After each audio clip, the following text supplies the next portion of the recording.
ये वीडियो उन सारी मम्मियों के लिए है जिनको अभी ये नहीं पता है कि क्या कॉकरोच, क्या जेनजी, क्यों जंतर मंतर पर बच्चे पिट रहे हैं। तो देखिए, मैं आपको आसान भाषा में समझा देती हूँ।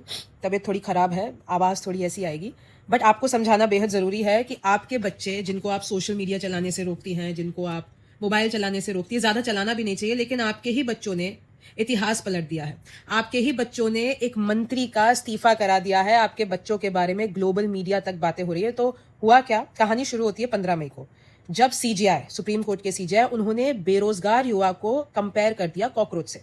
हालांकि बाद में उन्होंने सफाई दी, लेकिन तब तक तो डैमेज हो चुका था। तो अब युवा ने कहा कि बेरोजगार हम अपने मन से तो है नहीं, हम में तो टैलेंट है। अब नीट जैसी परीक्षाएं जो कि लीक हो जाती है, तो उसके बाद बच्चा क्या करे, तो सिस्टम का फेलियर है। तो जैसे ही ये कॉकरोच वाला बयान सामने आया, बच्चे भड़के। एक भारतीय जो कि बैठा था यूएस में, उसने बना दी कॉकरोच जनता पार्टी। कुछ ही दिनों में 2 करोड़ से ज्यादा फॉलोअर्स इंस्टाग्राम पर उस कॉकरोच जनता पार्टी के हो गए।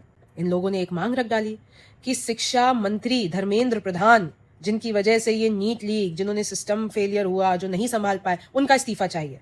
तो अभिजीत दिपके, जिसने ये पार्टी बनाई, जो कि यूएस रह रहा, मतलब पढ़ाई कर रहा था, लेकिन फिर वो भारत आ गया, पुणे का लड़का है। भारत आया, प्रदर्शन किया, लोग जुड़े, जंतर मंतर पर बैठा। सोनम वांगचुक जो कि एक साइंटिस्ट है, वो आके अनशन पर बैठ गए। देखते ही देखते दिन बीत गए और फिर आया 20 जुलाई। 20 जुलाई को इन लोगों ने कहा कि भाई सरकार नहीं सुन रही है तो संसद तक चलते हैं। अब संसद तक चलते हैं, लेकिन परमिशन नहीं थी। दिल्ली पुलिस ने, जितने भी छात्र आए हुए थे जंतर मंतर पर, कुछ तो आपके बच्चे होंगे जो आपसे लड़ के आए गए होंगे जंतर मंतर पर, उन सबको दिल्ली पुलिस ने लाठीचार्ज कर दिया। बहुत सारी वीडियोस आपने देखी होगी, हालांकि उसमें कुछ एंटी सोशल एलिमेंट्स भी जुड़ गए। जैसे ही सब कुछ हुआ तो सरकार को लगा कि भैया ये रोकना पड़ेगा। आपके बच्चों के लिए पूरा बॉलीवुड उतर आया, ग्लोबल मीडिया बात करने लगा, देश के लोग एक हो गए कि भाई धर्मेंद्र प्रधान का इस्तीफा तो चाहिए। फिर सरकार ने बात की कॉकरोच जनता पार्टी से, फिर मांगे मानी गई। मांगे क्या थी? धर्मेंद्र प्रधान जो कि शिक्षा मंत्री, का इस्तीफा।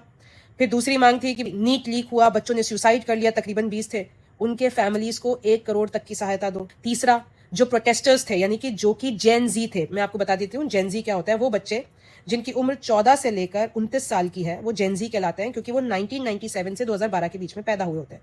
तो ये जेन जीज थे। अब इन पे केस हो गए, तो कॉकरोच जनता पार्टी ने कहा कि भाई उनके केस वापस लो, वरना इनकी जिंदगी खराब हो जाएगी। आपके बच्चे हक मांगने गए थे भाई, उन पे लाठियां बरसाई गई, उनको पीटा गया, उन पे केस कर दिया गया। तो सरकार ने वो भी मान लिया, और अब आपके बच्चों ने इंस्टाग्राम पर मीम्स बना के, आपके बच्चों ने जंतर मंतर पर बैठ के आज इतिहास पलट दिया है। शिक्षा मंत्री का इस्तीफा हो गया, नए शिक्षा मंत्री बनाए गए प्रहलाद जोशी, यानी उनको अतिरिक्त भार दिया गया। और अब आगे एक तरीके से पूरी दुनिया में, मैं तो कहूंगी, जेन जी और इंडिया के जेन जी का बोलबाला है।